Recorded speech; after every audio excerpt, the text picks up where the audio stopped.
kaya o lahat ay posible.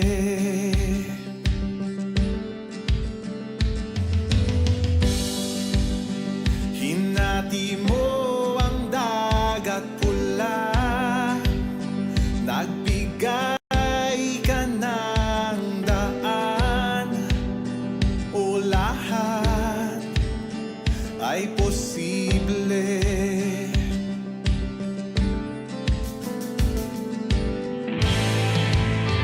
Kaya't sa'yo ako'y mananalig, ikaw ang Diyos ng langit at lupa, ikaw ang Diyos na makapangyarihan. Lahat posible sa nananalig, walang mahirap sa iyo. Lahat ng laban ay kakayanin kasama kita. Kasama kita.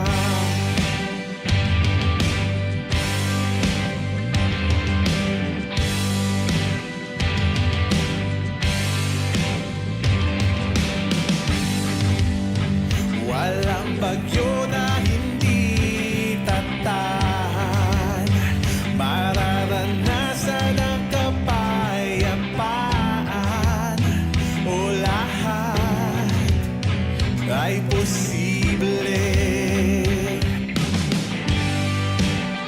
Wala nang hihigit pa sa iyong ngalan, Jesus, sa'yo ang katagumpayan, o lahat ay posible. Kaya't sa'yo ako'y mananalig, ikaw ang Diyos ng langit at lupa, ikaw ang Diyos na makapangyarihan. Oh, lahat posible sa nananalig, walang mahirap sa iyo. Lahat ng laban ay kakayanin kasama kita. Lahat posible sa nananalig, walang mahirap sa iyo. Lahat ng laban ay kakayanin kasama kita. Kasama kita.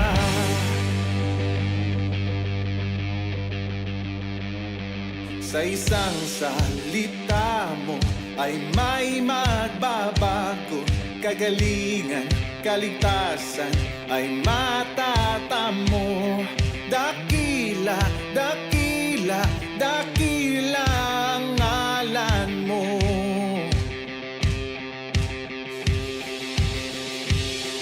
Sa isang salita mo ay may magbabago, kagalingan, kaligtasan ay matatamo. Dakila, dakila, dakila ang ngalan mo.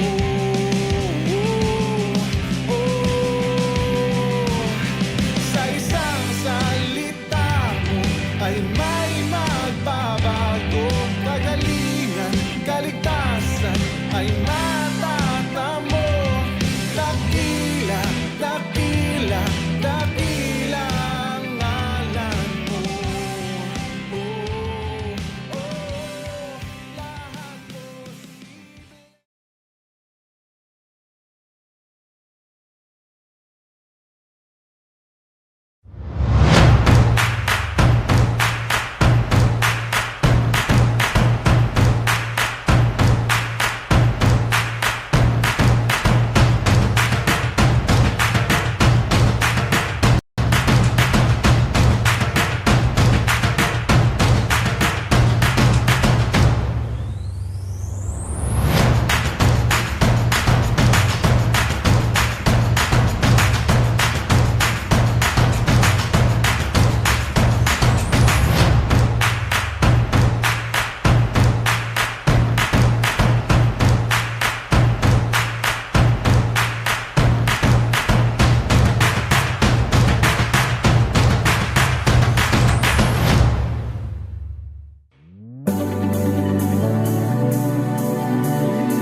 Sambahin ka, O Yahweh,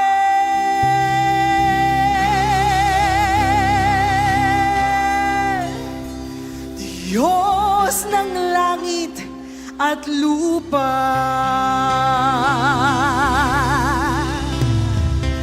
O sambahin ka, O Yahweh,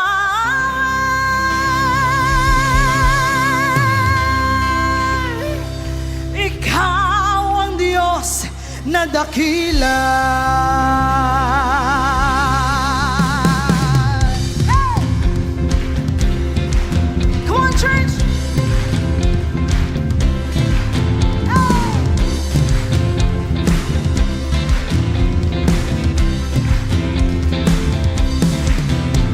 Sambahin ka, O Yahweh, Diyos ng langit at lupa. Sambahin ka, O Yahweh, Ikaw ang Diyos na dakila. Sambahin! Sambahin ka, O Yahweh, Diyos ng langit at lupa. Sambahin ka, O Yahweh, Ikaw ang Diyos na dakila. Lahat ng mga nilalang ay magpuri sa'yo, O Diyos. Walang hihigit sa pangalan ng Panginoong Jesus. Sa awitan, sa sigawan, sa tugtugan,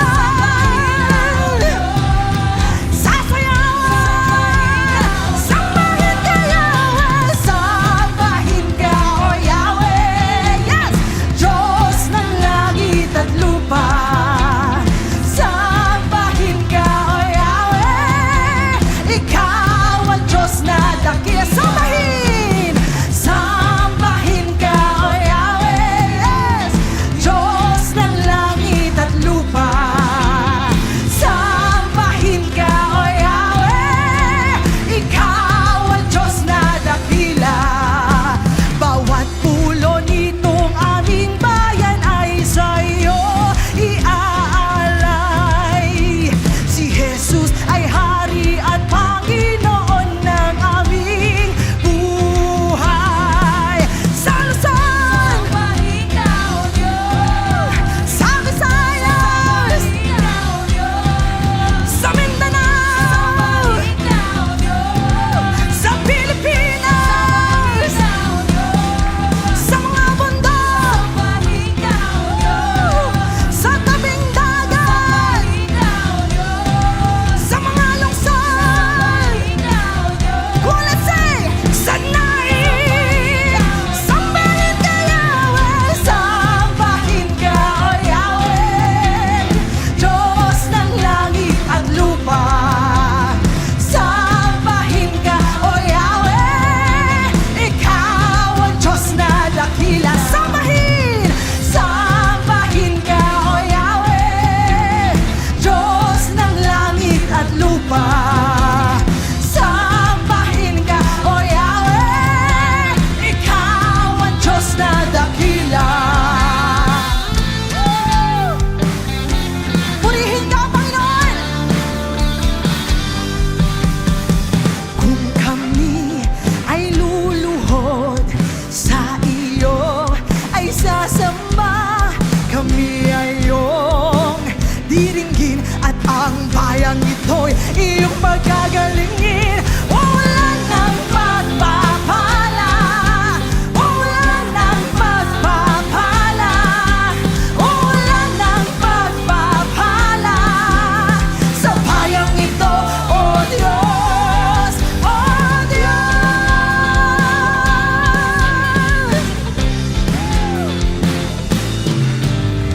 Kami ngayon'y nagkakaisa upang sumambat, pasalamatan ka. Iisang puso't iisang layunin sa bayang ito, ikaw ay purihin. Wala ng pagpapala, yes! Wala ng pagpapala, wala ng pagpapala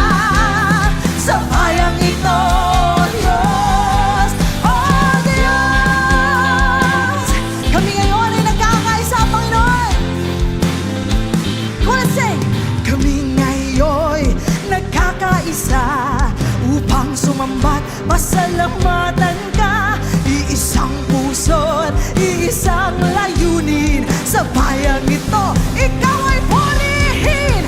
Ulan ng pagpapala, ulan ng pagpapala, ulan ng pagpapala. Sa bayang ito, O Diyos, ulan, ulan ng pagpapala. Yan, ulan ng pagpapala, ulan ng pagpapala. Sa bayang ito, O Diyos, sama-sama tayo. Ulan ng pagpapala, ulan ng pagpapala, ulan ng pagpapala. Tanggapin po ninyo ang pagpapala ng Panginoon. Hey! Ulan ng pagpapala, ulan ng pagpapala, ulan ng pagpapala. Sa bayang ito, Diyos, O Diyos, O Diyos, O Diyos.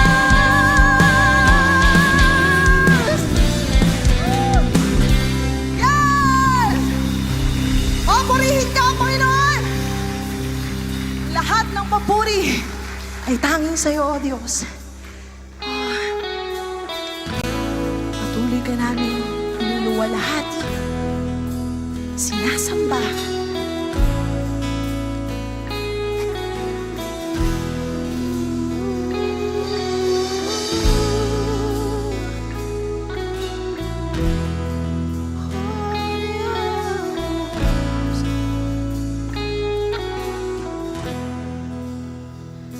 Si Yahweh ang tanging Diyos, may gawa ng lahat ng mabuti. Ang lahat ng nilikha mo'y sumasamba sa iyo. Ang aming bayan, pinupuri ka, itinataas, dinadakila.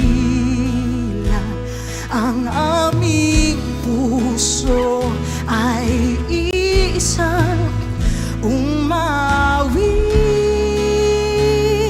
sa iyo. Mapalad ang bayan na iyong ibinukod. Mapalad ang bansang sa'yo lamang sumusunod. Maghari ka't manahan sa aming pagpupuri. Ikaw lang, O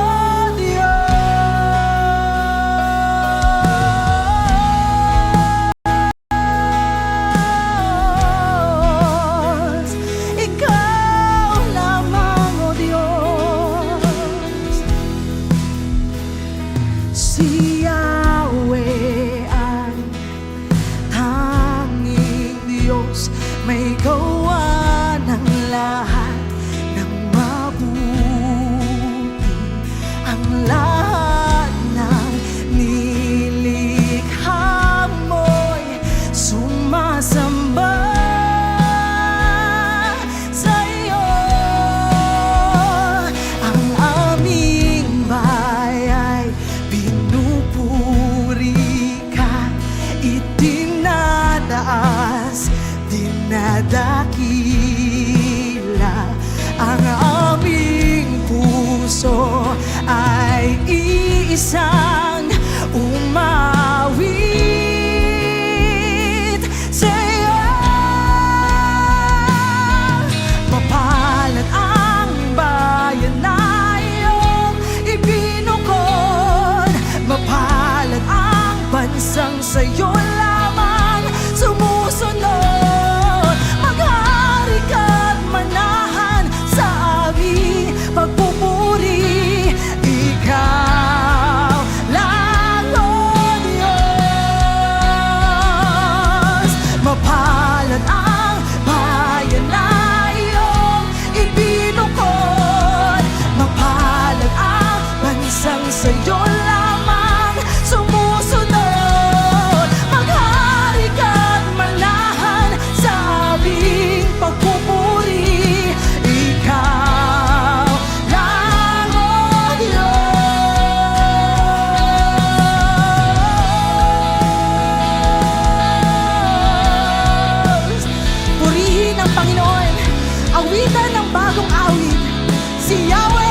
purihan itong lahat sa daigdig.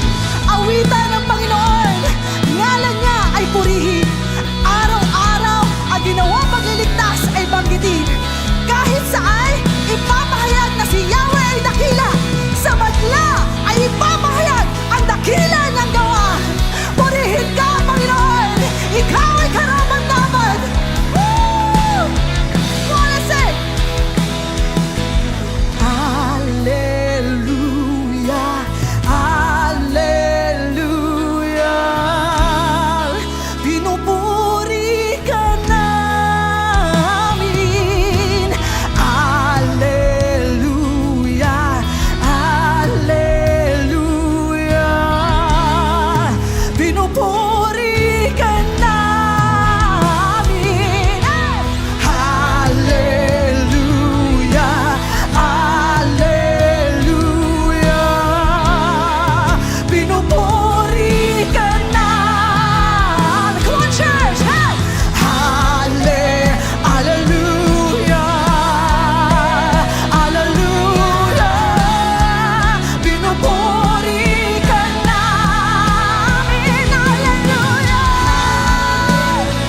Hallelujah. Pinupuri ka namin. Hallelujah, Hallelujah. Pinupuri ka namin. Mapalad ang bayan na iyon. Yes! Mapalad ang bansang sa'yo lamang sumusunod. Maghari ka't manahan sa aming pagpupuri. Yes! Ikaw lang, O Diyos. Mapalad, mapalad ang bayan na iyong ipinukod. Mapalad ang bansang sa'yo lamang sumusunod. Maghari ka't manahan sa aming pagpupuri. Ikaw lang, O Diyos. Ikaw lang, O Diyos. Ikaw lamang. Ikaw lang, O Diyos. Ikaw ang tunay na Diyos. Ika'y walang kahulan. Ika'y nag-isa. Ikaw lamang, wala nang iba. Sa'yo ang aming awit, dinggin ang aming tinig. Isisigaw sa buong mundo. Ikaw ang tunay na Diyos. Ikaw ang Diyos. Ika'y walang katulad. Ika'y nag-isa.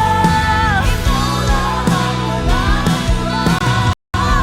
Sa'yo ang aming awit, dinggin ang aming tinig. Isisigaw sa buong mundo. Isisigaw sa buong mundo.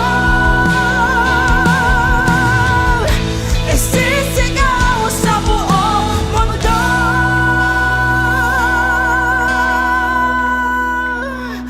Ang kadakilaan mo, Yahweh. Purihin ka, yan! Purihin ka, Panginoon! Woo! Sige mo! Purihin natin siya! Siya'y karapat-dapat purihin! Kay karapat-dapat sambahin! Woo! Lahat ng tuhod ay luluhod! Lahat ng labi ay magsasabing, Ikaw ay Diyos! Woo! Oh! Ikaw ang tunay na Diyos. Ika'y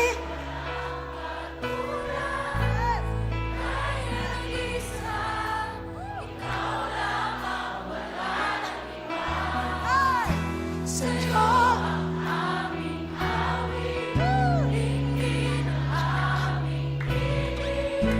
isisigaw mundo, ikaw ang tunay na Diyos. Ikaw ang tunay, ikaw lamang.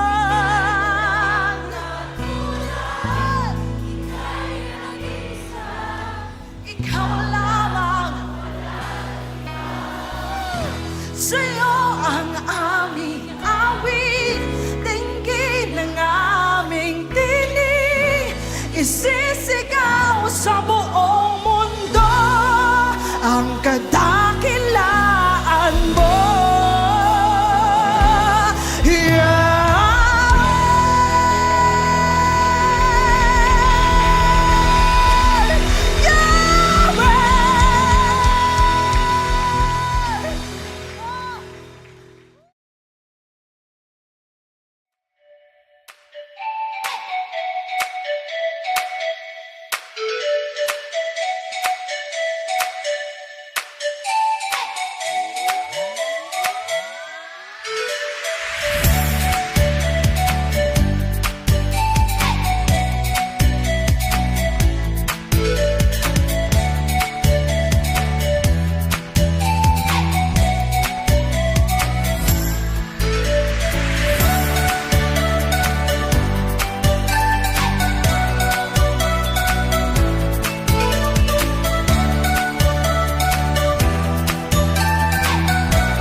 Sa pong pinagpalang umaga sa bawat isa at welcome po sa ating pong Sunday Worship Cell Celebration Bahay Pagsamba. Magandang umaga po Luzon, Visayas and Mindanao at sa lahat na nakatutok po sa atin sa iba't ibang panig ng mundo sa gawain po ng Panginoon ngayong araw ng linggo. Magandang araw at pinagpalang umaga sa ating lahat. Ayan.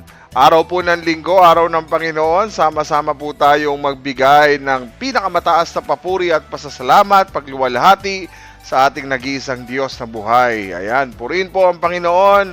Good morning sa lahat po ng mga kapatid natin na naririto na po sa ating live broadcast. Good morning sa lahat ng mga nag-like, nag-follow at syempre, hindi kinalimutang mag-share ng ating live broadcast ngayong pong umagang ito. Purihin po ang Panginoon. Magandang araw po sa inyong lahat at nawa po ay nasa maayos at mabuti po kayong kalagayan sa mga sandali pong ito.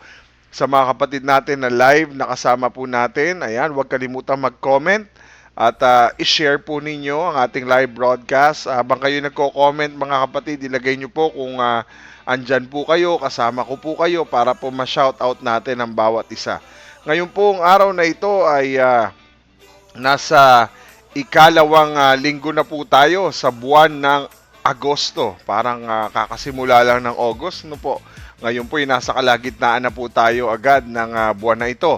Kaya po nagpapasalamat tayo sa kabutihan at katapatan at patuloy na pagpapalang ipinagkakaloob sa atin ng Diyos sa pag-iingat at gabay na atin pong nararanasan sa araw-araw. Kanina po ay atin pong nakasama ang worship team, mga kapatid ng ito po ay worship team ng Holy Trinity Bible Church worship team sa Naik, Cavite. Kaya nakarinig po kayo ng sa Naik, sambahin ka o Diyos. Bakit po? Kasi po sila po ang umawit po nito. Kaya nagpapasalamat tayo sa Lord dahil nagkakaroon tayo ng pagkakataon na maibahagi po yung mga worship team ng iba't ibang mga churches. Ayan, purihin po ang Panginoon. Salamat at I hope and pray na ang Diyos ang magpala sa inyo sa anointing and presence ng Holy Spirit habang kayo po'y umaawit at nagpupuri sa Panginoon. Alam niyo po, maganda yung awit na yun, sambahin ka o Yahweh, Diyos ng langit at lupa. Tapos sabi doon, sambahin ka o Yahweh, ikaw ang Diyos na dakila. Amen. Purihin po ang Panginoon. Good morning again. Huwag kakalimutang mag-comment at mag-share ng ating live broadcast. Ayan. Binabati natin ng ating mga kapatid na nandito na sa live broadcast. Kundi ko po alam kung ito ay baliktad lang na pangalan. Ano po? Ano ba to? Roxanne. Roxanne, ano to? Rome? Ano? Kung ano man, hindi ko alam pagkakabanggit. Pasensya na po kayo. Kung Naxor o Roxanne, baka baliktaran po ata ng kanyang pangalan. Good morning. Sorry po, hindi ko po mabanggit no po ng tama. Patawarin niyo ako.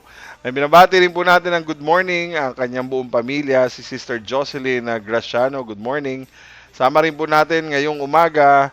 Good morning si Brother Ervil Kayanan at ang kanyang buong pamilya from Silang, Cavite. Binabati rin natin si kapatid na Simeon J. Casalia. Good morning at sa iyong buong pamilya. Good morning sa iyo, kapatid. At binabati rin natin, kasama natin si Brother Arturo Lopez. Good morning.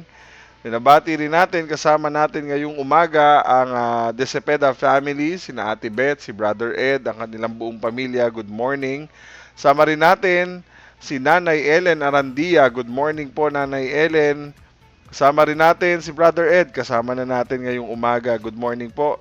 At binabati rin po natin ng pinagpalang umaga si Sister Vilma Mausisa Tolentino. Good morning po sa inyo. Ayan, ang ating kapatid na si Sister Vilma.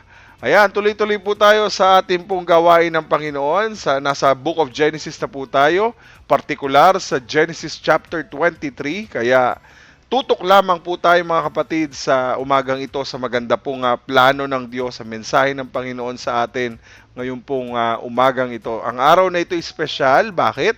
Ito po ay araw ng pagsamba, araw ng pamamahinga. Pag sinabing pamamahinga, tayo po yung magre-rest sa presence ni God at patuloy na maranasan natin yung magandang plano gagawin ng Panginoon sa atin at yung mensahe ng Lord sa atin ngayong araw ng linggong ito. Ayan, good morning po sa ating lahat. Nawa po naririnig niyo po ako ng malinaw sa inyo pong mga lugar kung saan po tayo ay nakakonekta sa Facebook sa pamagitan po ng kanyang live streaming.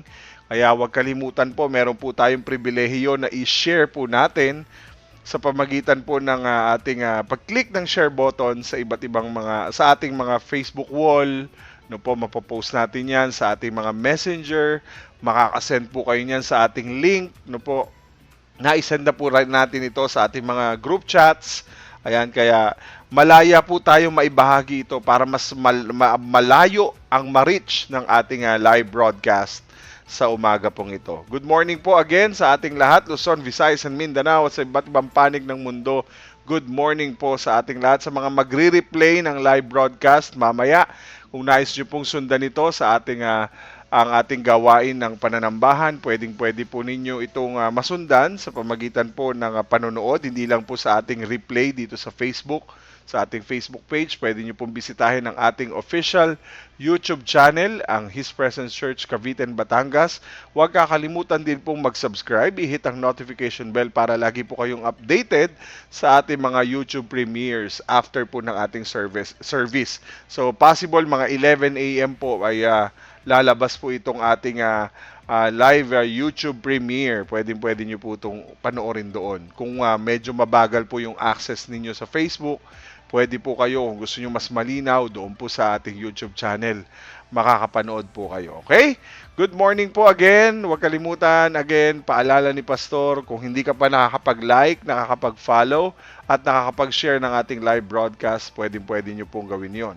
Okay? Tayo po ay magsisimula sa pamagitan po ng pananalangin. Hingin po natin sa Diyos ang kanyang patnubay, gabay, at karunungan sa ating pakikinig at pagtanggap ng mensahe at yaman ng salita ng Diyos sa ating buhay ngayong pong araw na ito. Tayo po lahat ay sama-samang manalangin.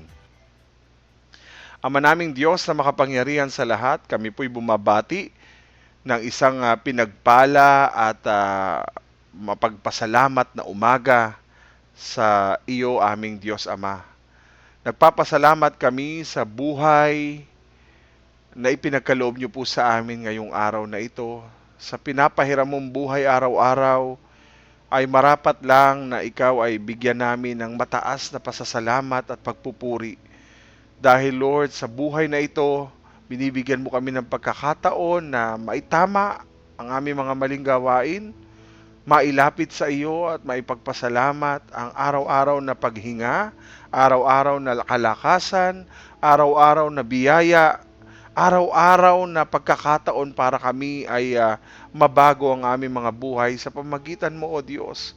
Magamit mo kami para mapaglingkuran ka at magamit mo kami para maipahayag ang mabuting balita sa maraming tao saan man sulok ng mundo at sa mga taong aming nakakasalamuha sa araw-araw. Muli Lord, nagpapasalamat kami sa pamagitan ng online broadcast ay napagsasama-sama mo kami, nagagather mo ang iyong mga anak para makinig, pakinggan ang nais mong mensahe mo, Panginoon, na inihanda para sa amin. We know, Lord, na instrumento po ang iyong lingkod para maihayag ang iyo pong mga salita.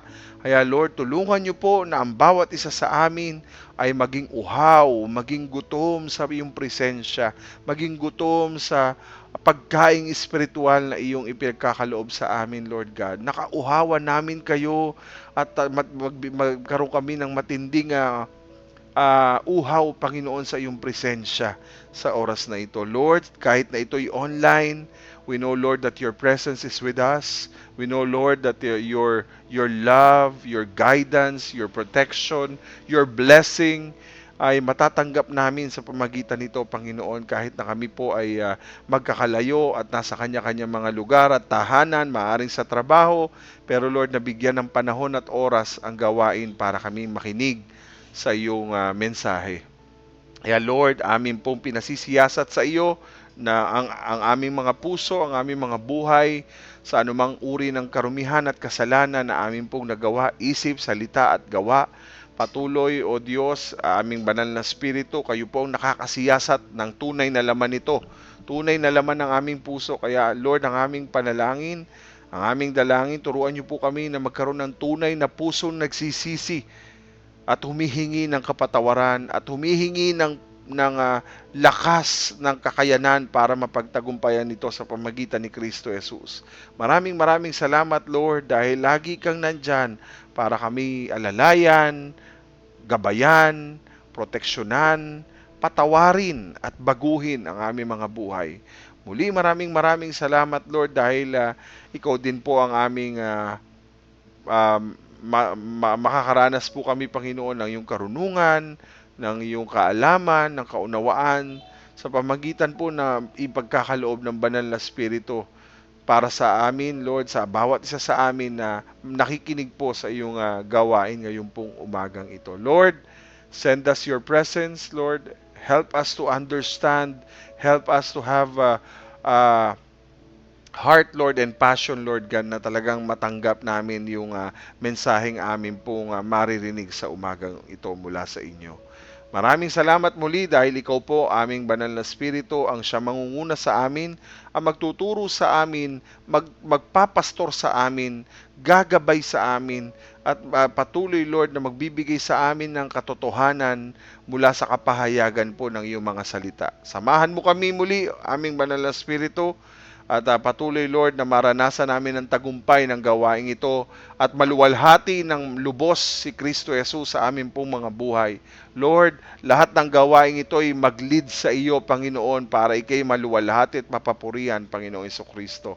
Salamat sa iyong banal na dugo na patuloy na nagko-cover sa bawat isa sa iyong mga anak at sa aming buong sambahayan. Salamat, Lord, dahil sa pamagitan ng live broadcast na ito, mabibigyan mo kami ng inspirasyon, mabibigyan mo kami ng gabay, matuturuan mo kami, madidisiplina mo kami, masasaway mo kami, at patuloy, Lord, na magiging malapit ang aming relasyon sa iyo, Panginoon, sa pamagitan po ng iyo pong mensahe na amin pong maririnig. Maraming salamat, Lord, sa series ng Book of Genesis, and we are so blessed, Lord God, na umabot kami sa journey ng Genesis 23. Nangangalahati na po kami sa book na ito, Panginoon, but bawat bahagi nito, Lord, ay patuloy kaming namamangha sa iyong mga ginagawa sa amin. Magdulot po ito ng pagpapala, kagalingan, himala, at inspirasyon at pagdidisiplina at pagbibigay sa amin ng bagong buhay, Panginoon. Muli, sa iyo namin pinagkakatiwala ang lahat sa pangalan ng Panginoong Jesucristo na aming Diyos, Hari at Tagapagligtas. Amen. Amen at amen. Ayan, good morning po again sa bawat isa. Welcome po sa gawain ng Panginoon dito po sa ating Sunday Worship Cell Celebration. Ito po'y tinatawag nating Bahay Pagsamba. Kung kayo po ay nasa inyong mga tahanan at kayo po ay talagang nakikinig, no po, mas maganda po talaga mag-stay focused tayo sa mensahe ng Lord kasi mas mabuti po, mas mainam na mayroon tayong space na pwede tayong makapanood para po mas lalo nating maintindihan yung ipinapahayag ng Panginoon sa atin sa oras na ito. Tayo po ay nasa ikalawang bahagi na po ng ating series patungkol po sa Genesis 23 at tayo po ay nasa isang topic, no po. Teka, bubuksan na natin ito para mas makita po natin. Okay? So, yan. So, tayo po ay nasa Genesis 23 na po at pinamagatan po itong series na ito na Our Everlasting Possession. Kung meron man na everlasting possession na ipinakita sa atin ang Genesis 23 sa buhay ni Abraham at ni Sarah, kung titingnan natin at babasahin natin, parang ang dating ang everlasting possession ni Abraham ay ang kanyang may bahay at ang kanyang anak. Pero sa katotohanan, ang everlasting possession na tinutukoy dito ay ang Panginoon na kanilang kasama mula sa simula na siya'y tinawag at siya'y dinala sa lupang pangako hanggang sa dumating ang mga pagsubok at hamon ng buhay. Alam natin ang pinakamatinding pag-aari na meron at naroroon ay walang iba kundi ang ating Panginoon kasama ni Abraham sa kanyang journey, sa kanyang paglilingkod. Amen? So, pinag-usapan po natin yung kamatayan po ni Sarah. No po, sa verse 1 and 2, nakita natin, nabuhay si Sarah ng 127 years. Pagkatapos nun, period na. Okay? So, nakita natin kung gaano katagal, ay sinabi ng Biblia, kung gaano katagal ang naging buhay ni Sarah. Again, 127 years of her life, no, and experience, yung journey. Ganyang katagal na taon, tinagal ang buhay ni Sarah. So, imagine, parang sinasabi na ang ating buhay, parang tumagal ka ng 127 years, yun lang po ang description. Walang sinabi kung ito ay nagkasakit, walang sinabi kung ito po ay inatake, walang sinabi kung ito po ay anong naging reason, maaaring katandaan na rin, no, based on our own understanding and interpretation. Siguro yung mabuhay ka ng 127 ay makikita natin na ito ay sobra-sobrang bonus ng Panginoon kay Sarah. At pagkatapos niyang nabuhay, ang sumunod na description sa kanya ay namatay. So, namatay si Sarah sa Kiriat. Si Sarah po ay asawa ni Abraham, no po. Namatay po siya sa Kiriat, sa Arba, na tinatawag din pong Hebron. Mas kilala sa pangalang lupain ng Hebron, na bahagi po ng lupain ng Kanaan. Which is ang lupain ng Kanaan, ito po yung lupang pangako na ipinagkaloob ng Diyos at pinangako ng Diyos kay Abraham at maging sa kanyang mga salinlahi. Okay? So, sa puntong ito, sa verse 1, nabuhay, sa verse 2, namatay. So, kapag tayo'y namamatayan, syempre, normal na magkaroon po tayo ng day of mourning o paghihinagpis o pagdadalamhati sa mas madaling salita. So, kung makikita natin dito, dinescribe po ng Bible yung nararamdaman ng lingkod niyang si Abraham. Labis ang paghihinagpis ni Abraham sa pagkamatay ni Sarah. Kasi alam niyo po, mahal na mahal ni Abraham si Sarah. At alam niyo naman po na sa kanilang pinagdaanan, kahit na may mga pagsisinungaling, kasalanan, nakita natin na never silang naghiwalay, bagamat muntik-muntika na ng madisgrasya, madiskaril, pero nakita natin yung pag-iingat ng Panginoon sa kanila. At syempre, hindi madaling mawalan ng mahal sa buhay, lalo na kung siguro kung kayo'y mag-asawa at nawala yung kapartner mo, 'di ba? Kadalasan masyadong apektado ang buhay ng isa kapag nasanay ka na kasama mo yung kapartner biglang kinuha. So nakita natin yung paghihinagpis at pagdadalamhati ni Abraham ay panahon na kung saan talagang nasaktan siya at talagang nalungkot siya at nagdalamhati sa pagkawala ng isa sa pinakamamahal niya ding asawa na ang pangalan ay si Sarah. So sa puntong ito, pinag-usapan po natin yon kung ano po ang mga senaryong ito. So tayo po'y dadako sa part 2. Siyempre, nabuhay ng 127 years old, namatay, at siyempre pag namatay, kailangan po ng paglilibingan. So ang issue po dito, ang context ito mga kapatid, hindi po ito lang pinag-uusapan patungkol sa kamatayan ni Sarah. Ang pinag-uusapan po dito yung lupa na magiging pag-aari ni Abraham.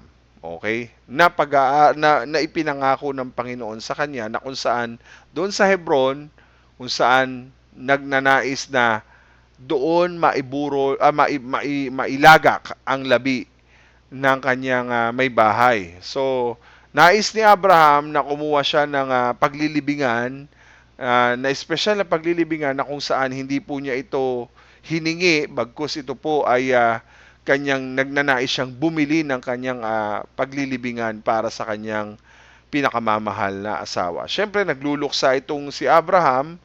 Ang problema, hindi po pwede na nandun lang siya sa tabi ni Sarah, na patay na si Sarah at wala siyang gagawin. So, kinakailangan, pag ikaw ay namatayan, hindi lang yung pagbuburulan ang iisipin mo eh. Kasi yung pagbuburulan, tatagal lang ng 4, 7 days or 9 days.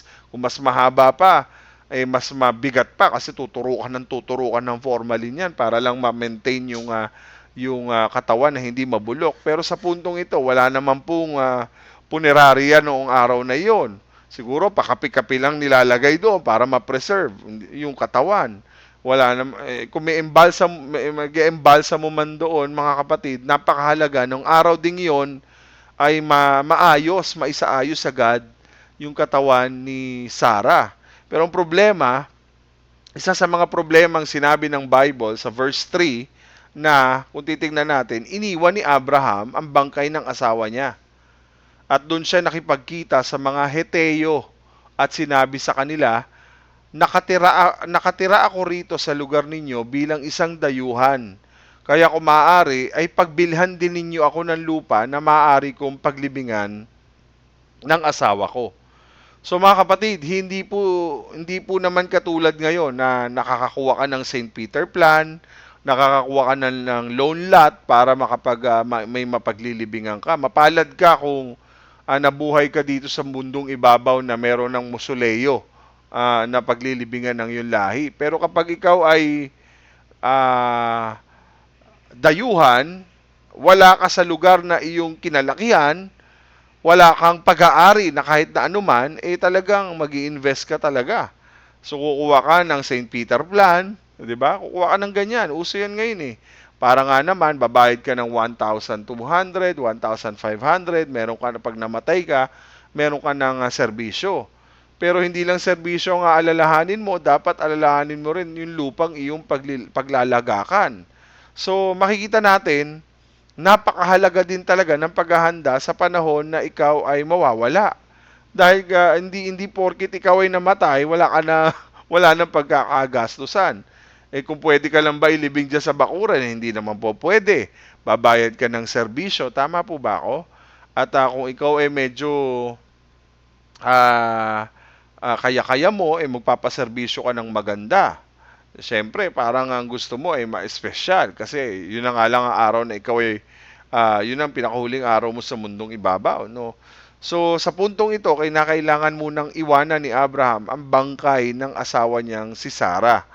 At siya po ay nakipagkita muna, nakipag-usap, nakipag-negotiate sa mga Heteo at sinabi sa kanila, doon, sinabi ni Abraham sa mga Heteo na ako'y nakatira sa lugar ninyo at alam ko sa akin sarili na ako'y isang dayuhan sa lugar na ito. Kaya kung maaari naman sana ay kung papayagan nyo, pagbilhan din nyo ako ng lupa na kung saan bibilin, hindi po hihingin. Iba ho yung hihingin sa bibilin. Ang gusto ni Abraham, kung merong maaaring maipagbili sa kanya yung lupa at maaaring paglibingan ng kanyang asawa. Alam kasi natin, no po, kapag alam ni Abraham kasi na bilang dayuhan, wala po siyang karapatan to own a real property sa lugar na yun kasi dayuhan ka. Tama?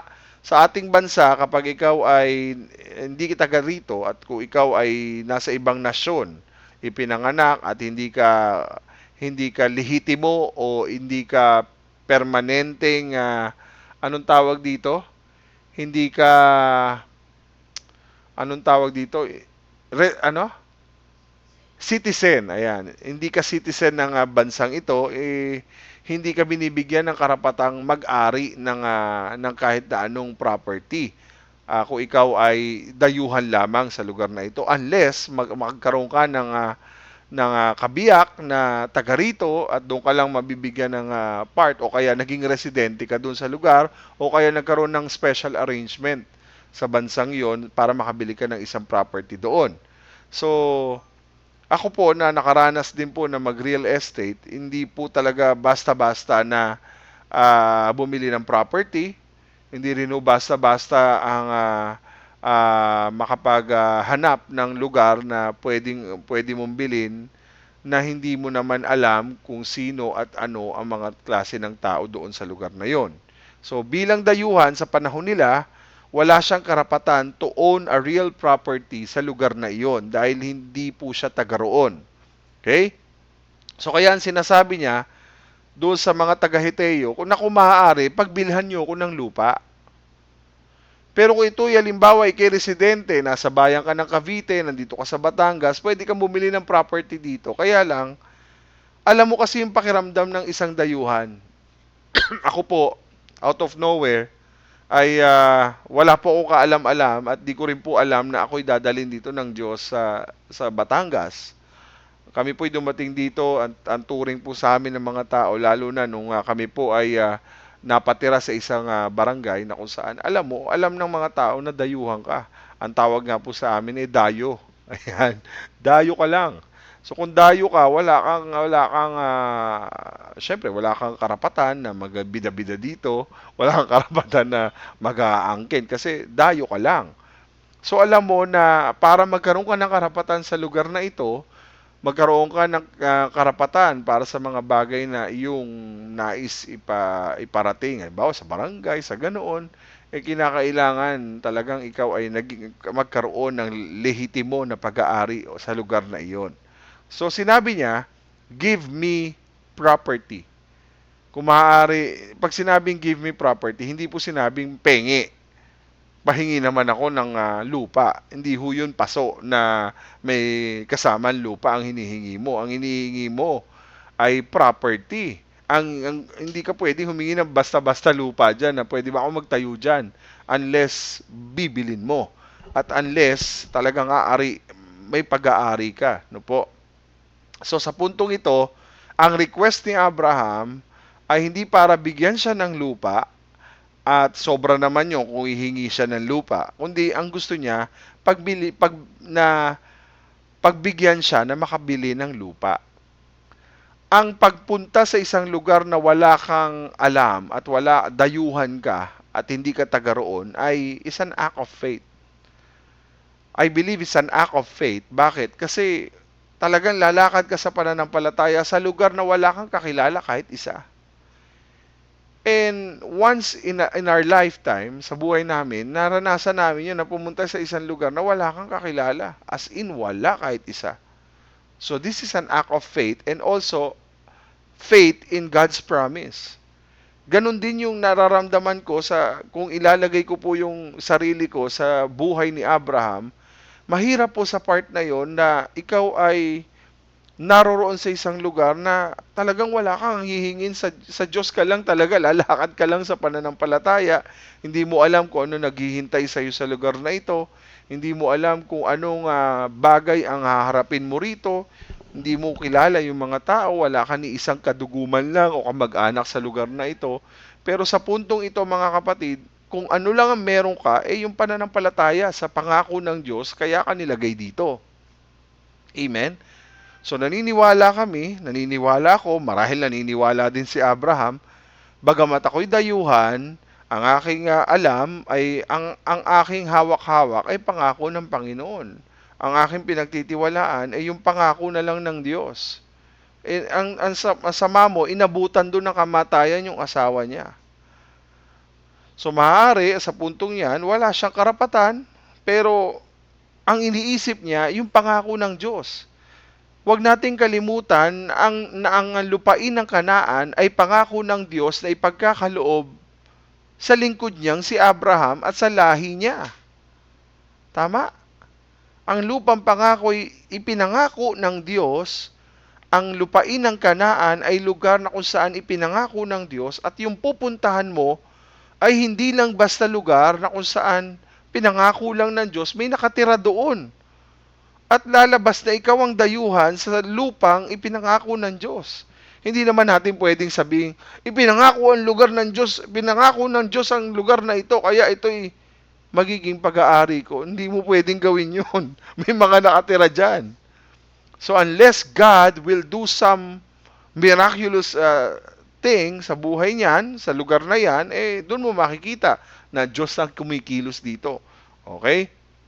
So, bagamat walang karapatan si Abraham sa kahit anong pagmamay-ari doon, pero kung titingnan mo, ang pinangahawakan niya, yung kanyang faith sa promise ni God.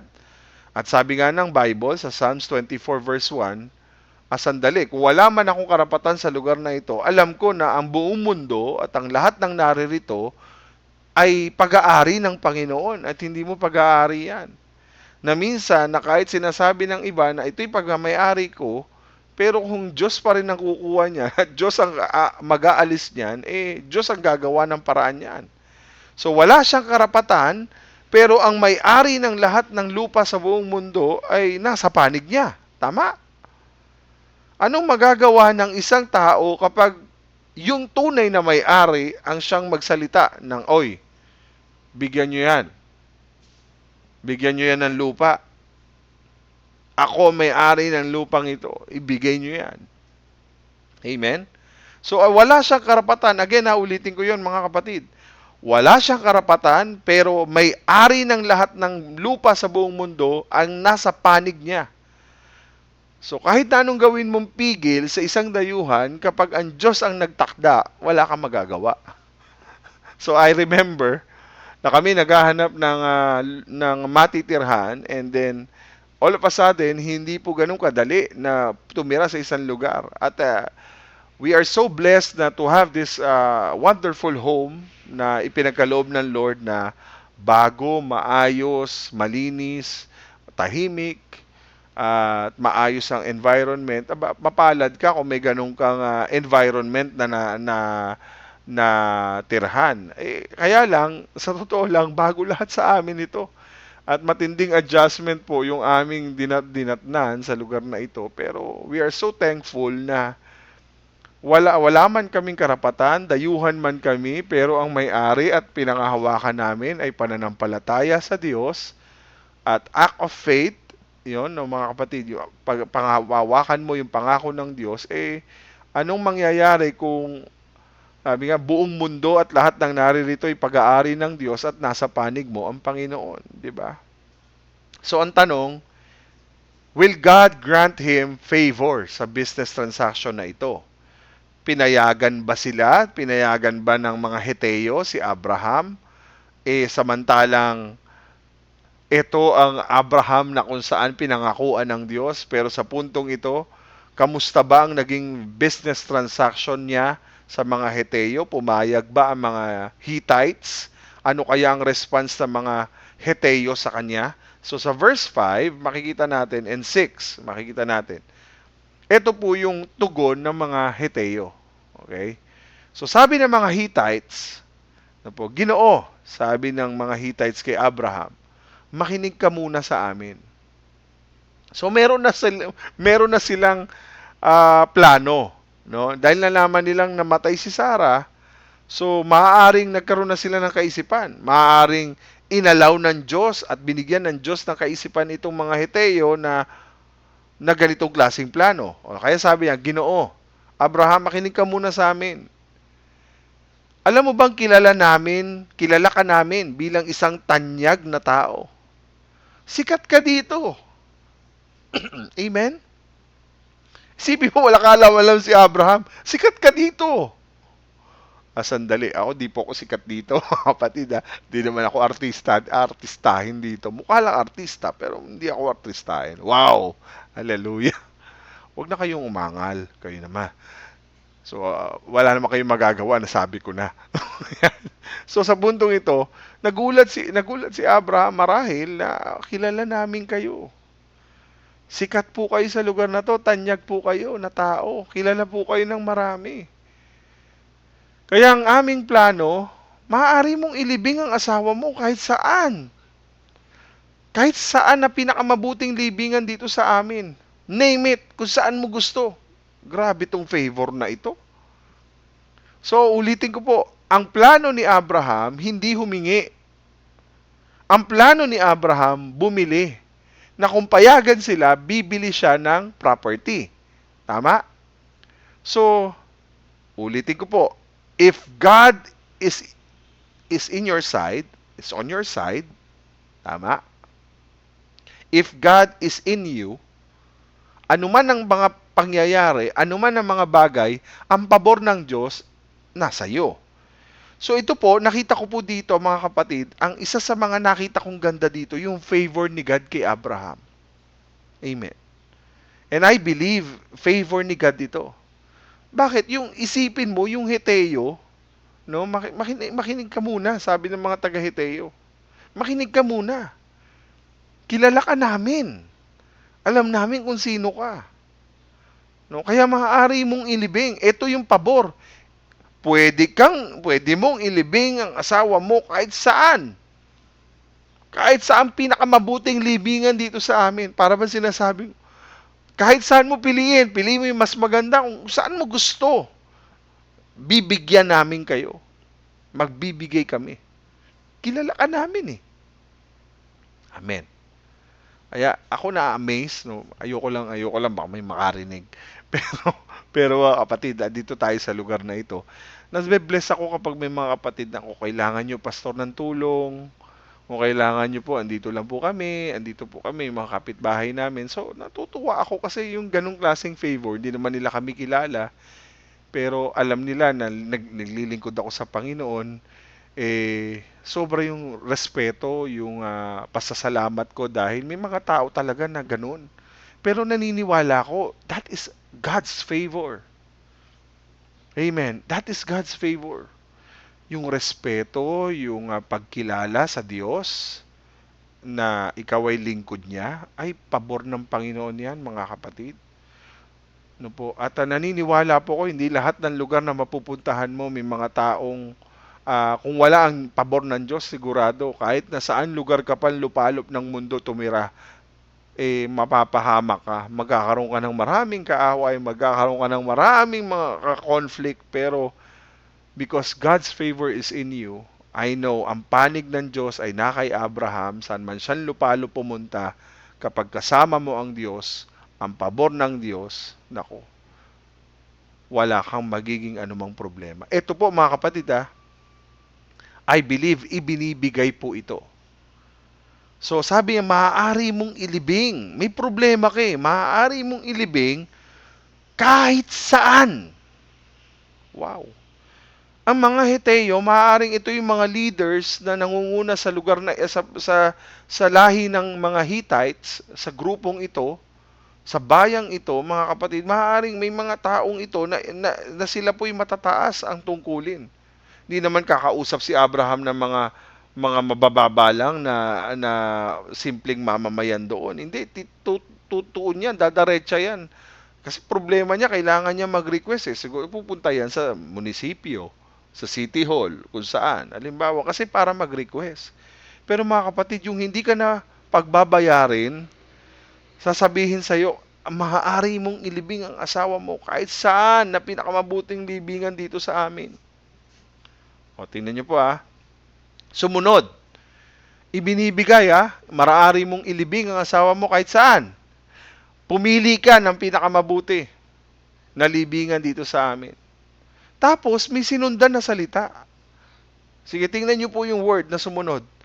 Walang sinuman sa amin ang magkakait sa'yo ng kanyang libingan para mailibing mo ang asawa mo. Pag sinabi pong walang sinuman, walang kahit na sino, ang pwedeng magkait. Wow, grabe. Walang kahit na sinong pwedeng pumigil. Humadlang. Ano pa yung mga term na yan? Sige nga po, bigyan niyo po ako ng mga terms pa, terminology na maganda para sa Tagalog. Tagalog ng ipinagkakait. Walang kahit na sinong pwedeng magdamot. Tama? Tama ba? Walang pwedeng kahit na sinong humadlang sa gusto mo. O yan, grabe yung favor. Favor po yan, mga kapatid. So meaning, mga kapatid, kapag ang Diyos ay kasama mo, makikita mo talaga yung kanyang provision. Makikita mo talaga yung pagkilos ng Diyos. No po? Sabi nga sa Ingles, mga kapatid, verse 6, mga kapatid, none of us will refuse you. None of us. No? It's your choice. No? None of us will refuse you his tomb for burying your dead. So, amen. Nakita niyo po, mga kapatid, walang pwedeng magkait. Bigyan niyo pa ako ng ibang Tagalog term yan, no, para mas mabigyan natin ng mas malalim. Baka ako yun lang ang naiintindihan ko, yun lang ang nakukuha ko. Ano po ba yung mga iba pang term sa walang kahit na sino mang magkakait sa'yo? Walang pwedeng magdadamot. 'Di ba? Makita nyo po. Para bang it turns out na parang favorable pa sa side mo. It turns out na dapat na mo problema si Abraham, pero it turns out na it's going to his favor. No? Na para bang favorable naman kasi highly respected ka sa iyong community. So, makikita mo, mga kapatid, ang ganda ng ginagawa ng Diyos, yung favor ng Lord, nakita. Alam niyo po yung word na isa kang tanyag? Hindi po si Dr. Tanyag, mga kapatid. Kung nanonood kayo ng avid fan kayo ng abot kamay. So, kapag ikaw ay highly respected, nakita ko po, kapag ikaw ay mayroong integrity, no? So, meaning to say, kinikilala po siya na maayos ang kanyang pagkatao. No? Ang sabi nga sa Ingles, tinuturing siyang Prince of God. No? Kasi sinasamahan siya ng Diyos. Alam ng mga tao yan. Ang tawag pa sa kanya sa Ingles, sa English Standard Version, ang tawag sa kanya, Prince of God. Sige, tingnan natin. No? Mighty Prince among us. Sa New International Version, ang tawag, Mighty Prince. Listen to us, you are a mighty prince. Pag sinabing mighty prince, alam nilang sumasayo ang Diyos. Amen? So, sa puntong ito, Prince of God. Ito naman po, hindi po ito NIV, kundi English Standard Version. Hindi ko lang po napalitan sa ilalim, pero English Standard Version, ang tawag po ay Prince of God among us. Prinsipe, no? You are a prince of God. Ibig sabihin, nakikita nila na ang Diyos sinasamahan ka. Pinaghaharian ka ng Diyos. Amen? So sa puntong ito, sa NET version, sabi po, mighty prince naman. So makita nyo po, mga kapatid, ang tawag sa kanya ganun. Ibig sabihin, yung favor, sumunod na lang yun sa kung anong imahe ang meron ka. Because you are a prince of God, you are mighty prince, ang tawag sa iyo, isipin mo kasama mo ang Diyos, isa kang tanyag na tao, alam namin na God is with you. Yun nga lang, wala siyang sariling lupa. That's the problem. Amen? So, ang tawag sa isang prinsipe ka ng Diyos, Lingkod ka ng Diyos na tinatawag na landless prince. Wala kang pag-aari kahit isa. Saka nakakitang mayaman, may pera, may ari-arian, may mga alagad, may mga may mga alipin, pero wala kang sariling pag-aari. So bilang favor sa kanya, pinapipili po siya ng pinakamabuti ayon sa napaglilibingan ni Sarah na gusto niya. Ibibigay, hindi pagkakait. Okay naman yun mga kapatid. So pag binibigyan ka at di ka pinagkakaitan, napakasarap nun mga kapatid na yung favor nandun sa'yo. Amen po ba? So, anong problema ngayon? Kung ibinibigay na lang pala, ma-pride ba si Abraham? Ma-pride ba siya? At ang problema ba nitong mamang si Abraham ay parang ang dating ayaw niyang tanggapin yung ibinibigay sa kanya. Binibigyan ka na nga, ayaw mo pa, masyado ka naman, malakihin ka pa. Ganun ba yon? Ganun po ba yon? Ibig sabihin mga kapatid, iba yung salitang bigay sa ownership o pag-aari. Tama?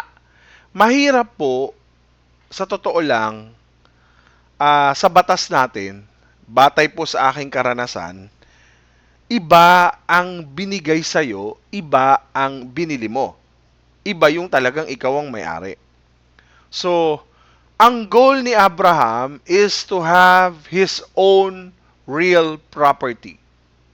Sarili niyang pag-aaring lupa. Yan ang kanyang plano.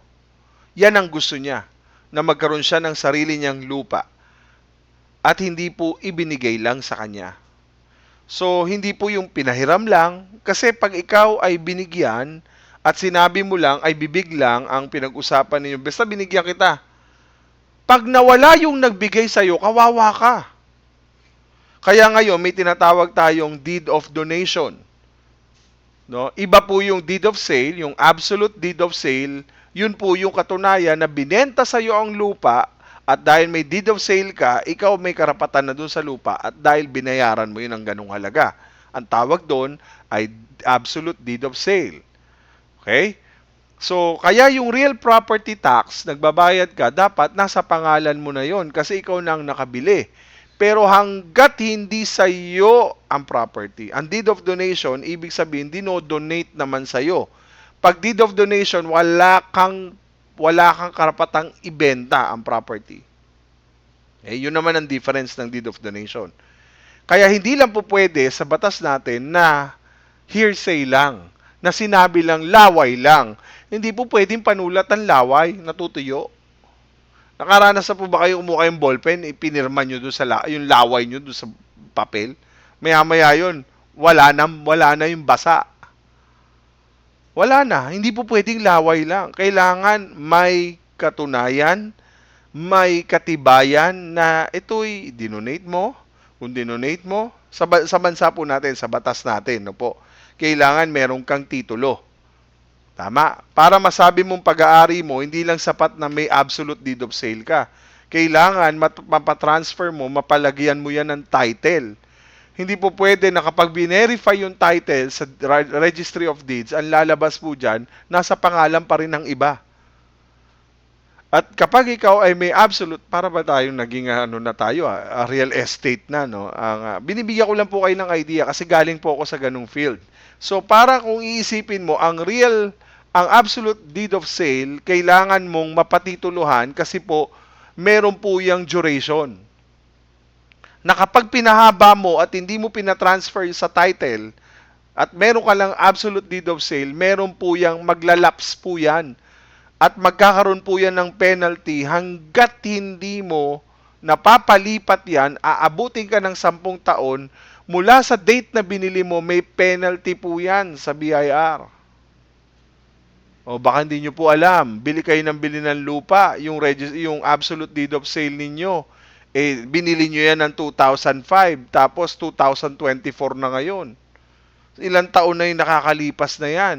Lahat po yan, mula sa araw na pinarnotaryuhan nyo yan, hanggang sa araw na gusto nyo na ngayon, kung umabot man yan ng 10 to 15 years, ganun katagal ang penalty.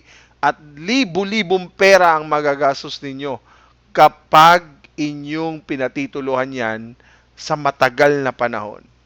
Naiintindihan nyo po ibig ko sabihin? Binibigyan ko kayo ng background para maintindihan po ninyo. So, pag ikaw ay nasa property na, meron kang binili, as much as possible, binibigyan ka lang ng duration, ng timeline hanggang kailan, para hindi ka mag-penalize, para ma-transfer mo sa title mo, at kapag napatransfer mo na, pupunta ka sa assessor's office, sasubmit mo yan para mapalitan yung pangalan ng tunay na nagmamay-ari dun sa titulo. Ikaw na ngayon ang magbabayad ng amilyar niyan, taon-taon. Okay? So, ibig sabihin, ang gusto ng Eteo, ano ba? Linawin natin, pahiram lang ba ito? Sandali, paggamit lang ba ito? Kaya lang, hindi nakapangalan kay Abraham. Wala naman sila, umuha ka kahit saan, libing mo. Hindi po, madali po yun eh. Kahit saan, tayo mo. Kahit saan, hindi. Kailangan may sarili kang pangalan na pag-aari mo talaga. Isipin mo, bangkay na nga si Sarah. Bangkay na nga si Sarah, ha? Makikitira pa rin. Ang hirap po nun. Bangkay ka na, makikitira ka pa rin. Pumunta kang dayuhan, nilibing ka rin, mukha kang rin dayuhan. Wala ka pa rin sariling pag-aari.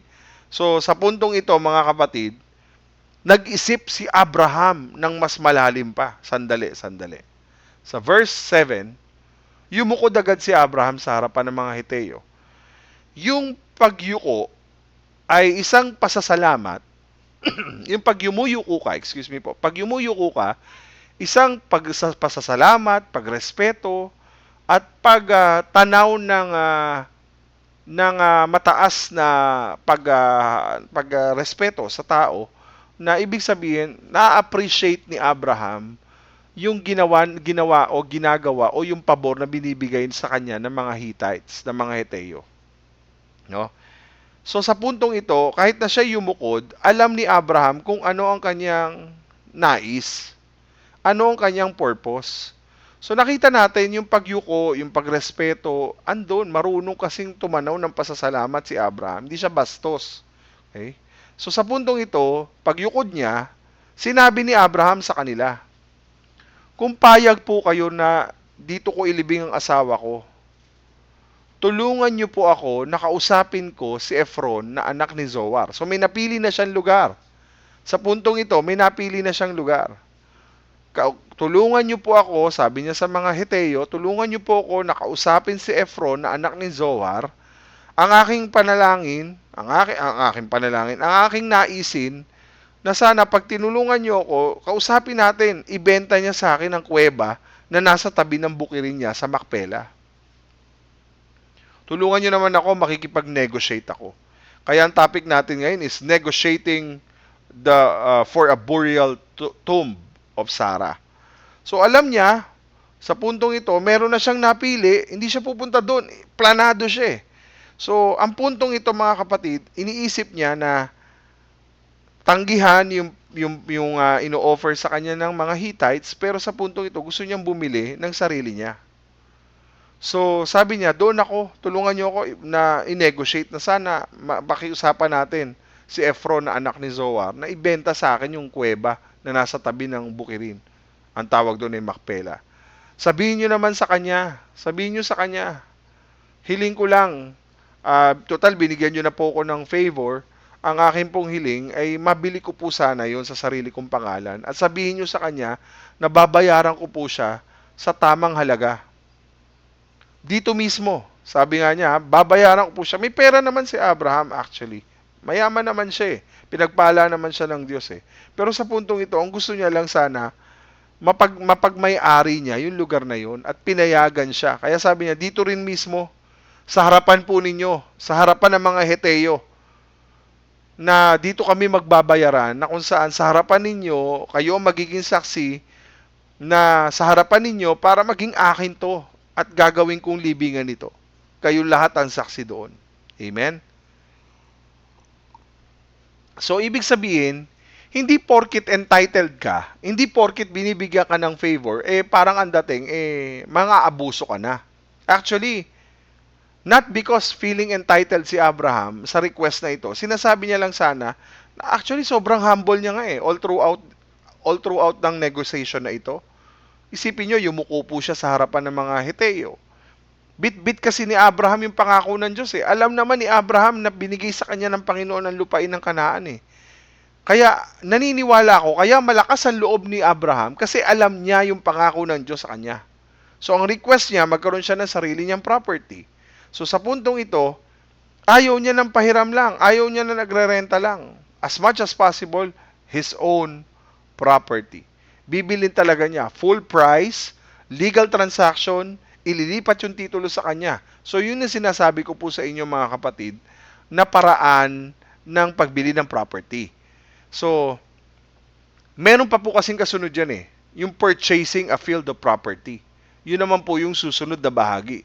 Pero sa puntong ito, ano ang gusto ng Diyos na mapaunawa sa atin? Sa mensaheng ito, ano ba ang plano ng Panginoon na pwede nating i-apply sa ating buhay? Alam niyo po mga kapatid, sa mundong ibabaw, wala tayong pag-aari dito. Kung saan man tayo dinadala ng Panginoon sa mga sandali at oras na ito, alam natin na ang Diyos po ang nagtatakda ng lahat ng ito. At alam po natin, kapag ang Diyos kasama natin, ang pabor ng Diyos kasama natin, walang kahit na sino makakahadlang sa pagpapalang pwede nating tanggapin sa ating buhay. Katulad ni Abraham, lumakad siya sa kanyang pananampalataya sa Diyos. Lumakad siya sa kanyang pagtitiwala sa Panginoon. Hindi madali ang kanyang pinagdadaanan.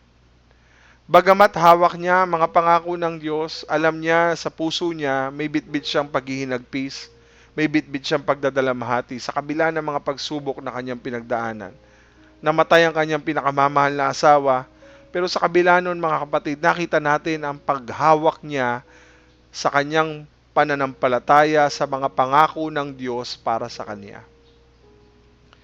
At nakita natin, hindi siya pinabayaan ng Diyos. Bagamat wala tayong maririnig na kahit anong instruction o salita ng Diyos kay Abraham, nakita naman natin sa puntong ito isang pagpapatunay na kailanman, kahit wala kang nakikita, wala kang naririnig na wala kang naririnig na sinasabi, wala kang nakikitang pagkilos ng Diyos, behind the scene, nandoon ang Diyos.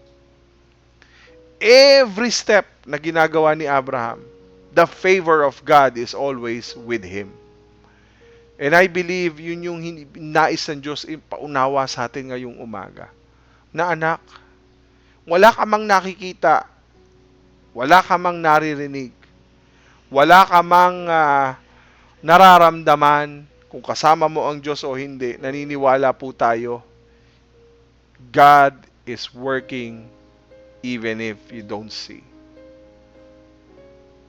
Kumikilos ang Diyos. If you can see the favor of God is with you, saan ka mang dumako na lugar, saan ka man dalin ng iyong mga paa, if God's favor, you know that favor of the Lord is with you, you know that God is with you, ahabulin ka ng favor. At yun yung nakita ko kay Abraham. Sa gitna ng mga pagsubok, pwede siyang magalit, pwede siyang magwala, pwede siyang mainis. Pero sa puntong yon, alam niya, focus siya, alam niya, I have the favor of the Lord, I have the promise of God. Una, yung promise, I have faith, and I have favor. Tatlo yan mga kapatid. I have the promise, God's promise, pakisulat niyo po dyan. Number 1, may God's promise. Pangalawa, may faith in God. May trust in God. Now, faith and trust, meron siya. And pangatlo, yung favor ni God, nasa Kanya. Nawa po, sa umagang ito, nakita nyo po yung halaga at nakita nyo po yung ganda ng isang anak na kumakapit sa salita ng Panginoon. Hindi mo kailangan magpakilala. Hindi mo kailangan na may gawin sa anumang bagay para lang mapatunayang ikaw ay karapat-dapat. God is the ultimate thing na meron si Abraham. Again, pinag-aralan natin, anong meron ba si Abraham? Wala naman siyang pag-aari. Wala siyang kahit ano. Dayuhan lang siya. Pero anong meron si Abraham? Meron siyang pangako, meron siyang pananampalataya at meron siyang pabor. 3 P. Nasa kanya ang pangako, nasa kanya ang pananampalataya at pagtitiwala, nasa kanya ang pabor ng Diyos. Amen? So, Lord, gusto rin namin, katulad ni Abraham, panghawakan ang iyong pangako. Na ang salita ng Diyos ay buhay. Na ang pangako ng Diyos ay totoo. Na ang pangako ng Diyos ay kailanman hindi niya babaliin at hindi niya sisirain. Lord, panghawakan mo, panghawakan naming lahat, kami na narito sa live broadcast, yung pangako mo, kung gaano katotoo at tunay. Lord, alam ko po na meron kang nais iparating sa amin, na higit sa ano paman ang salita mo ang tunay naming pagkakatiwalaan at pananampalatayanan. Sa mundong ibaba, wala na kaming pwedeng gawin kundi magtiwala at manampalataya sa iyo. Sa mundong wala na kaming kasiguraduhan, isa lang ang pwede naming panghawakan. Yan ay ang aming pananampalataya sa iyong mga pangako. And Lord, tulungan mo kami sa umagang ito, nahawakan yun sa aming buhay. It's a matter of believing and receiving and accepting God's promise through your faith and through your trust in God. Nagtitiwala ba ako sa Diyos? Magkakadugtong po yan eh. May pangako na ako, may salita na ako ng Diyos. Ang tanong, nagtitiwala ba ako? Naniniwala ba ako? Mahirap kasi mga kapatid, nalalakad ka sa isang lugar na hindi mo naman pinaniniwalaan. Napakahalaga ng iyong pananampalataya. Napakahalaga ng iyong paniniwala. Kaya ko bang pagkatiwalaan ito? Kaya ko bang sabihin sa sarili ko na ang salita ng Diyos ang buhay ko? Ang salita ng Diyos ang gabay ko? At ang salita ng Diyos, ang mga pangako niya sa akin, ang siyang patnubay at pagkakatiwalaan ko. Sa panahon na may mga mabibigat akong alalahanin at pagsubok sa buhay, kaya ko bang hawakan ito? Paano kung maalis lahat sa akin? Ano magagawa nito sa buhay ko? Bakit kaya ibinigay ng Diyos ang kanyang mga salita sa atin? Para lang basahin mo lang? Nagbigay ba siya ng mga pangako para sabihin lang sa iyo, magpasikat sa iyo, at magpa-impress sa iyo? Kaya niya ibinibigay ang pinakamahalagang salita niya. At ang nagsasalita dito ay Diyos. Kasi gusto niyang ipakita, ipaunawa, at iparamdam sa iyo kung gaano kanya kamahal. Anak, sinabi ko na yan eh. At kung meron man tayong pwedeng pagkatiwalaan, na alam mong hindi ka iiwan, alam mong hindi ka pababayaan, ang Panginoon lang yon. Darating ka sa punto na wala kang pwedeng hawakan kundi salita at pangako ng Diyos. Dadaling ka sa lugar na wala kang alam. Dadaling ka sa lugar na hindi mo alam paano ka kakapit sa mga sitwasyong alanganin. Pero ito na lang ang meron ka. Salita niya.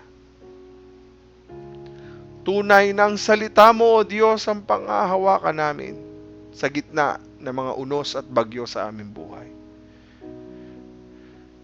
Lord, bigyan mo kami ng pusong maniwala sa iyong mga salita.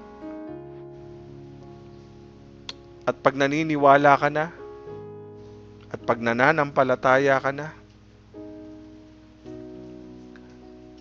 mamamangha ka sa pabor na ibinibigay ng ating Panginoon. The favor of God will be upon you. You will see how God is doing His promise. Amen. Again, pangako, meron ka na. Pananampalataya, pagtitiwala, meron ka na. At yung mahalaga, pangatlo, receive His favor. Yung kanyang pabor. Kaya naniniwala po ako Ang pabor ng Diyos ay sumasa atin sa mga anak niyang nagtitiwala ng lubos sa Kanya. Tayo po'y manalangin. Ama naming Diyos, maraming salamat po.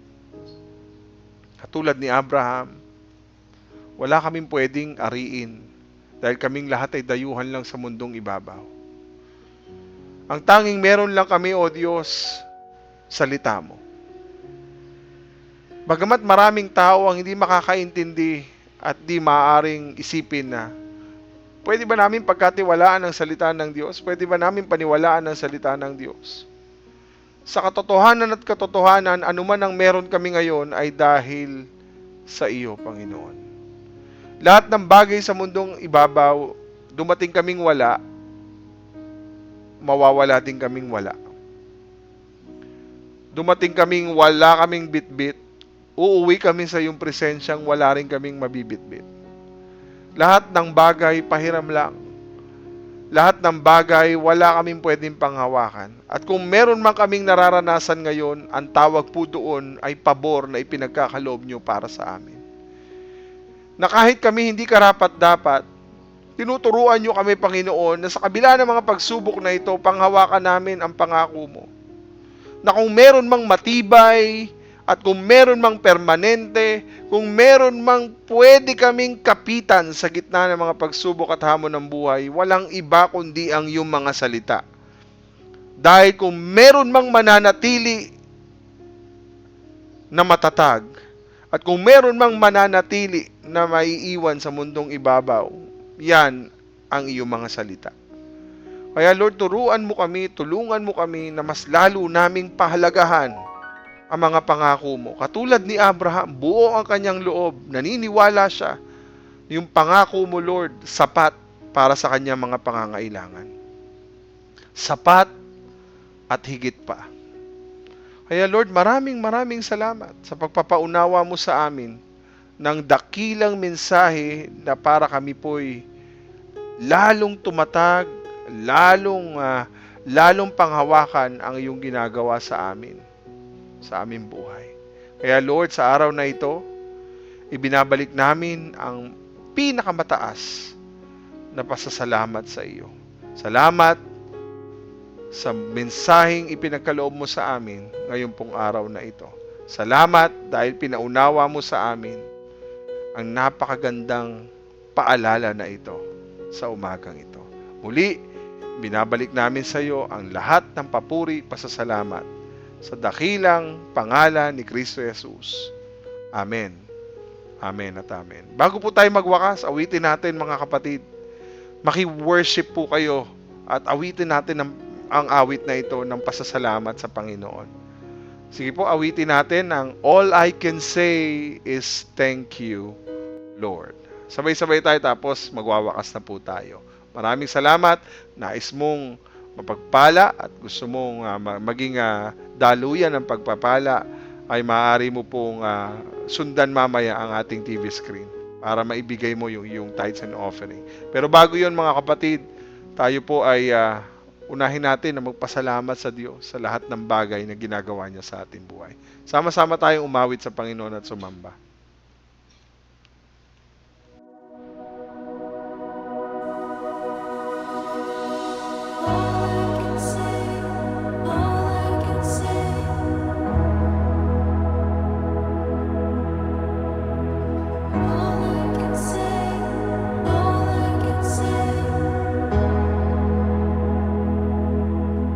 Thank you for saving me and forgiving me. Thank you for loving me, my God. Thank you for healing me and for blessing me. Thank you for holding